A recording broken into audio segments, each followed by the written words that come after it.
It's always best to use clear hose. That way when you put it in the suck hole, you can see it coming before it goes in your throat hole.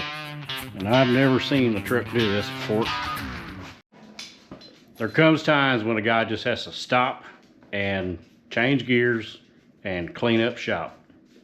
Getting claustrophobic in this place. I had so much stuff drug over here from the barn for this truck here, and it was all laying right here, couldn't hardly get in and out, and I had other stuff piling up, so I just took 5-10 minutes and just started taking stuff back to the barn. If I need it, I'll have to go back and get it. I'm tired of walking around it. And then it rolls into where I hang all my extension cords is right in the wrong place, so move that. And then I had other projects, just little stuff piling up. God just has to take time and just stop and regroup. So that's what we've been doing today. And then this guy here will not quit bothering me with that silly ball. Oh well. And it's cold again, 20 degrees or whatever, so we'll be back at it. We're gonna see if this transmission will go into gear. Got the rear end jacked up off the ground and full of fluid, I think.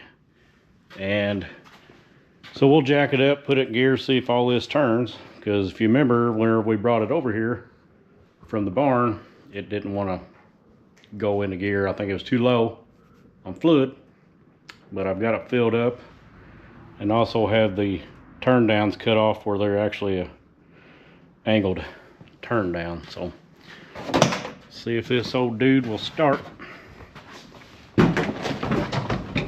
Come on, Fred.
There's no neutral. Linkage may need to be adjusted. I go to try to put it in neutral and it goes, or it's in neutral when I start it, and it was turning. And I go up one more and it goes right into reverse. So may have to do a little linkage check, but they do turn. So, but we don't have any brakes, so we can't try anything else out further than that. But I will adjust on that linkage and see if I've got, it might just be in between or something, I don't know. And I'm still waiting on the sending unit for that tank. It'll be here 3 to 4 days. Well, that was 7 days ago, and it is not made it here yet. Oh well. It's the way she goes. Just on that linkage a little bit. And I've never seen a truck do this before. Put her, start her up. I'll put it in neutral.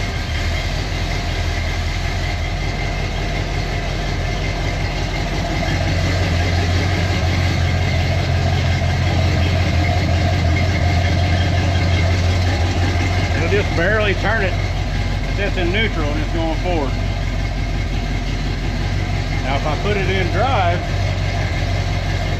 it'll really start going.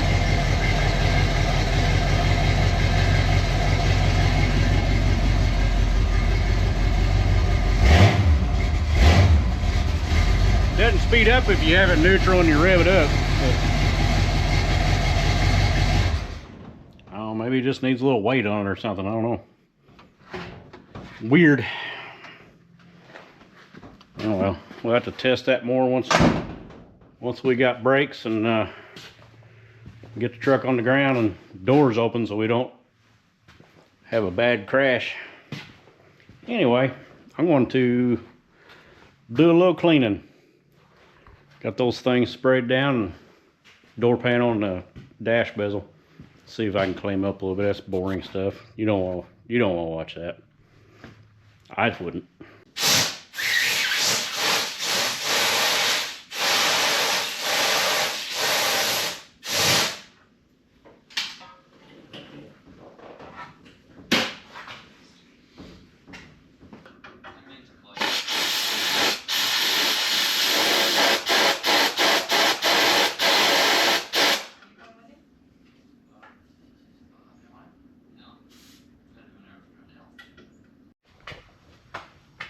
Working on this fuel line, blew it out, or I try to blow it out, it blow out. So Fords always have a short piece of hose that goes in here between these lines.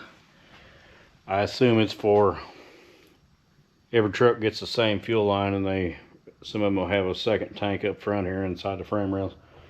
So I had to cut this little piece of hardened hose out, and I was able to blow through the line. But I cut this hose off. You can see that it's still wet. That is old fuel. This truck's been sitting for at least 30 years, and it still had fuel in the line. Some of it could have been water too, but I did get the tank out, and it's sitting outside here. I'll have to show you in the daylight, but it's bad. Yeah, I don't know how bad this fuel line's going to be, but I don't know. Well, we're going to try it. I got the gas tank outside soaking with stuff in it, and sending units on the way. Hopefully we can get it in there next. One day this week. Hey everybody, it's a nice day today. We're soaking up the sun. We're going to have a good day of wrenching. It's been a few days. I'll show you what progress I've made on old long bed Fred here. Gas tank is in, sending unit. Even got the rear rubber brake line in. And I don't know how, but our brake line, the metal brake line going from the rear up to the front, I haven't put any fluid or anything to it yet, but that nut came off this old hose. This thing is so rotted, and this truck hasn't had a bed on it in a long time. But the brake line and this fuel line, I've got the fuel system all plumbed up, and that line, those two lines had not rotted out. Now we start messing around with it, getting pressure on it, it may have a little issue, but as far as visual, and it hasn't leaked anything yet. So what else we done? Been messing with the interior. Got all the gauges working. Dash lights, kind of, they work when they want to. I have not figured that out. I have messed with different instrument clusters, bulbs, and 1 minute they don't work, and then you turn around, boom, they're on. But truck like this sitting for so long, you start having issues like that, and stuff kind of comes back to life, I guess. The windshield wipers wouldn't work, and I was tracing down why I didn't have, seeing if I had power to it, and then 5 minutes later, boom, they come on and start working on their own. I didn't even do anything. Got the blower motor working, and the same thing. It would only work on first speed. And then a few minutes later, I was messing around with it, and then all of a sudden I got all 3 speeds. Don't know, it wants to come back to life. So did those few things. Let's see, what else did we do? The engine runs off the fuel tank now. and it's doing fine. Got us front bumper on it. This is not the correct bumper for this year truck. This came off of a 74. A 70, 78 and 9. They're shaped a little bit different, but this is what I had, and this is what's going to work. Still don't have turn signals up here yet. I've got to replace a socket on, I think, the passenger socket. I'll probably end up having to replace both sockets. But the lights do work on the back via the plug-in connector on the wiring harness. I do have power back there. This is going to be our next deal we tackle. Brake booster and master cylinder, they finally came in, and been bolting the bracket up on it. I'm going to get it stuck in the truck, get the master cylinder on, get the linkage rod. This linkage rod is adjustable. I got to get it kind of adjusted where we need it, and then we're waiting on the rest of our brake hardware, hoses up front. What else did I get? Calipers, stuff like that before we start bleeding and hooking everything up. But I'll take you along with me on that. All this other little stuff I've been doing, I didn't take time to film it. Not everybody wants to see all the little doodads, but I'll try to film some more of this stuff. And I do have another project sitting here for another video, or I might put it in this one too, I don't know. That gas tank there and this sending unit is for Harry Tow. The original gas tank on it, that's the original front tank out of it.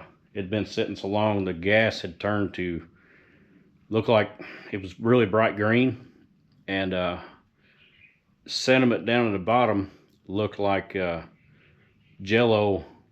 Whenever you go to make Jello and you get the powder out of the box, that's what it looked like.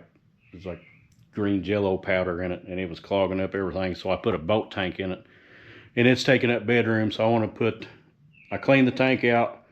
I got a sending unit. I want to put it back in there, and that way it's underneath the bed on the truck, so it gives me some more room for all my recovery gear and batteries and all that stuff. So we're gonna get to putting this brake booster and master cylinder on here.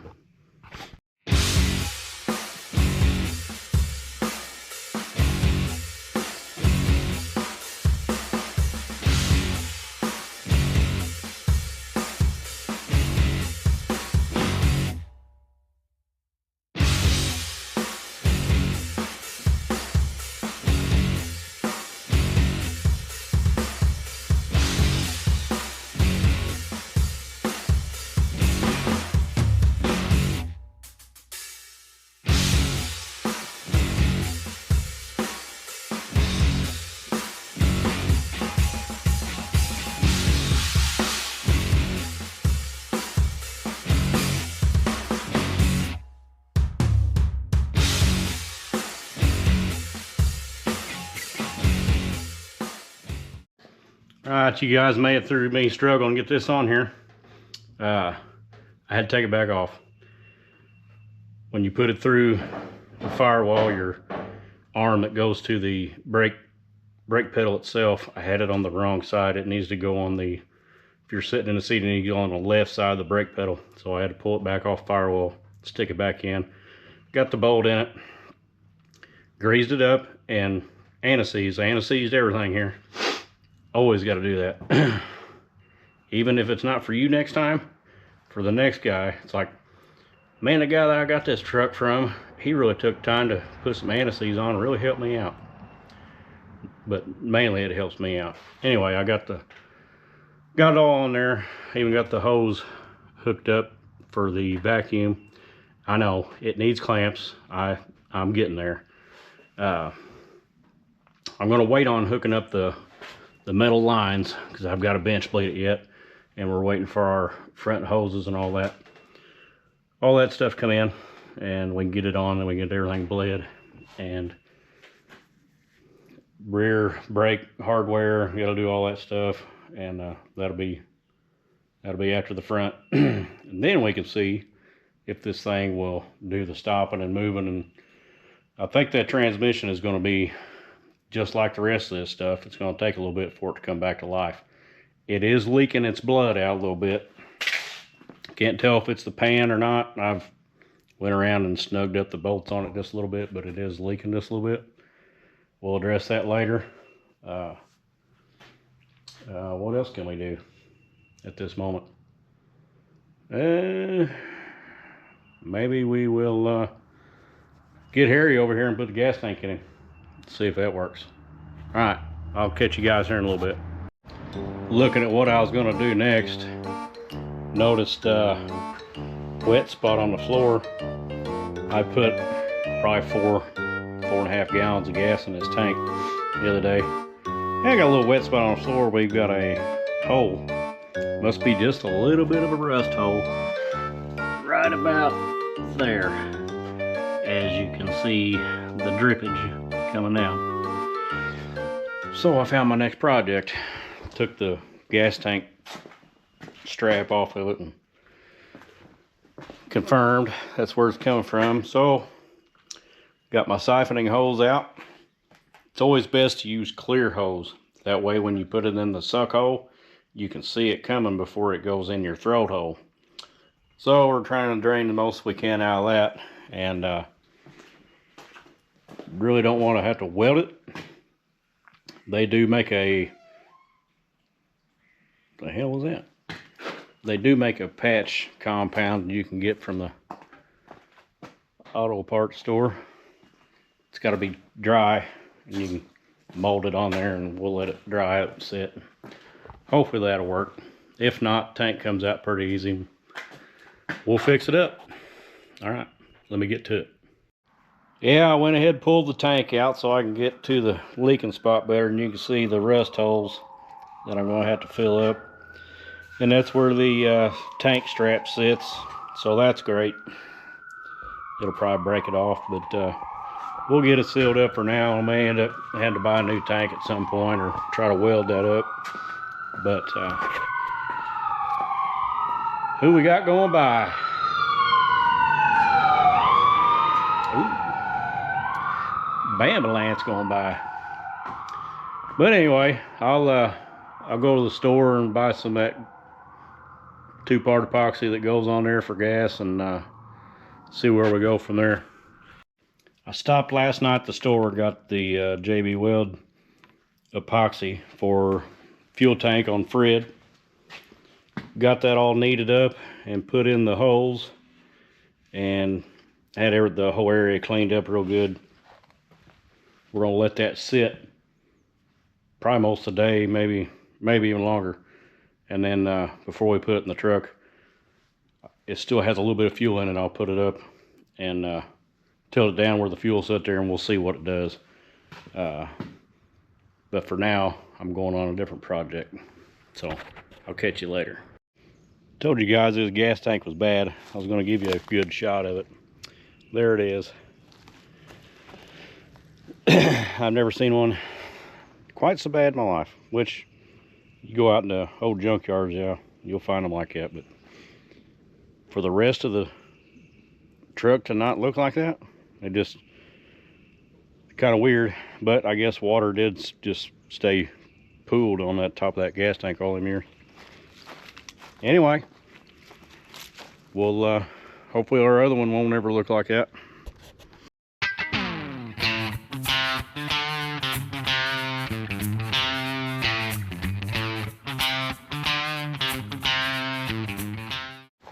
Well, Fred's about to get a hood. I've been holding on to this hood for a long time. Finally got a project I can use it. It's the last hood that I have that's any good. But yeah, we'll get it put on later. We got some other stuff to do today. Yeah, I'm wearing a hat. You don't see me wearing a hat very often. But here it is. All right, I'm gonna get back to it.